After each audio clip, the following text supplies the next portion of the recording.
कि अपने भागलपुर में जो एसएसपी हैं आनंद कुमार, वो हमारे ही विद्यार्थी हैं। मैं बताने के पहले सबसे पहले तो गोस्वामी आईएएस एकेडमी का आभार व्यक्त करूंगा कि उन्होंने मुझे ये प्लेटफॉर्म दिया जिसके कारण मैं भागलपुर में आकर के बच्चों को मार्गदर्शन दे पाया। यहाँ के बच्चों के मन में जो एक भय है कि मैं भागलपुर में रहता हूँ तो शायद मेरे से आईएएस नहीं निकलेगा, बस यही एक मिथ्या भय है।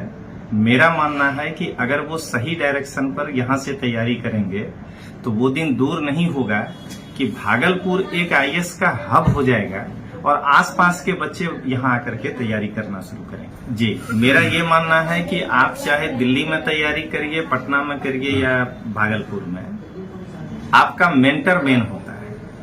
और अगर वह मेंटर यूपीएससी के पैटर्न से गुजरा है, एग्जाम दिया है, अगर उसके पास अनुभव है तो वो आपको भागलपुर तो छोड़िए पीरपैंती में भी वही क्वालिटी दे सकता है जो कि आपको दिल्ली में मिलेगा। तो हमारे गोस्वामी सर जो हैं, इनके पास आईएएस के क्षेत्र का लंबा अनुभव है, ये खुद भी लंबे समय तक तैयारी कराए हैं। तो मुझे तो यही लगता है कि भागलपुर में जैसे हिमालय से गंगा यहाँ पहुंची है माता, तो वैसे ही गोस्वामी सर भी दिल्ली के उस अनुभव को संचित करके भागलपुर पहुंचे हैं। और वो दिन दूर नहीं होगा कि जब यहाँ का बच्चा इसी एकेडमी में पढ़कर अपना परचम लहराएगा आईएएस के एग्जाम में।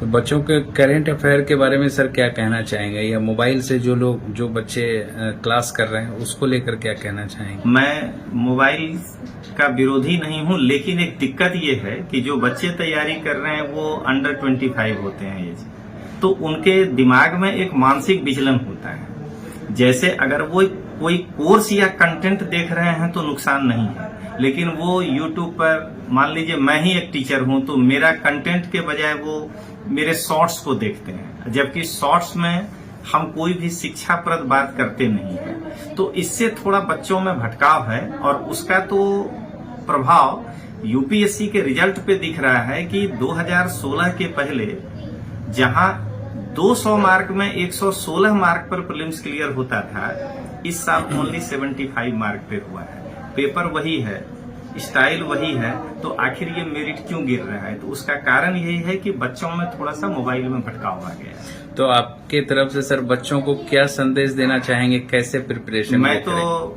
ऑफलाइन के ही पक्ष में रहता हूं हमेशा, और मेरा मानना है कि किताब पढ़ना चाहिए बच्चों को। जितना अच्छा वो रीडिंग देगा, जो सर यहाँ बुक्स वगैरह बताते हैं उसको बैठ करके अध्ययन करे, उससे बच्चों के अंदर सोचने की क्षमता डेवलप होगी। और व्हाट्सएप या वो जो टेलीग्राम चैनल होता है उसमें तो क्या है कि छोटे छोटे कंटेंट बना करके डाल दिए जाते हैं, उससे बच्चों का मानसिक विकास नहीं हो पाता है। मैं यहाँ पर एक बात जोड़ना चाहूंगा कि वो फैट तो जमा कर लेते हैं फैक्ट्स के नाम पर, लेकिन उनके पास प्रोटीन और विटामिन नहीं होता है, जिसके कारण थोड़ा सर्वाइवल प्रॉब्लम आ जाता है। तो मेरा मानना है कि वो पुस्तक पढ़ें और अपने यहाँ के क्लास में आकर के ऑफलाइन बैठ करके पढ़ें, ताकि टीचर के साथ डिस्कशन कर सकें।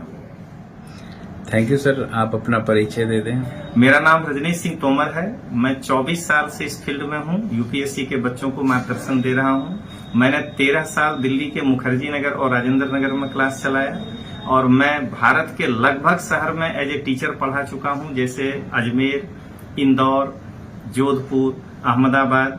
तो और मेरे मार्गदर्शन में 500 से ज्यादा बच्चे आईएएस की परीक्षा में उत्तीर्ण हो चुके हैं। और अभी एक संयोग है कि अपने भागलपुर में जो एसएसपी हैं आनंद कुमार, वो हमारे ही विद्यार्थी हैं।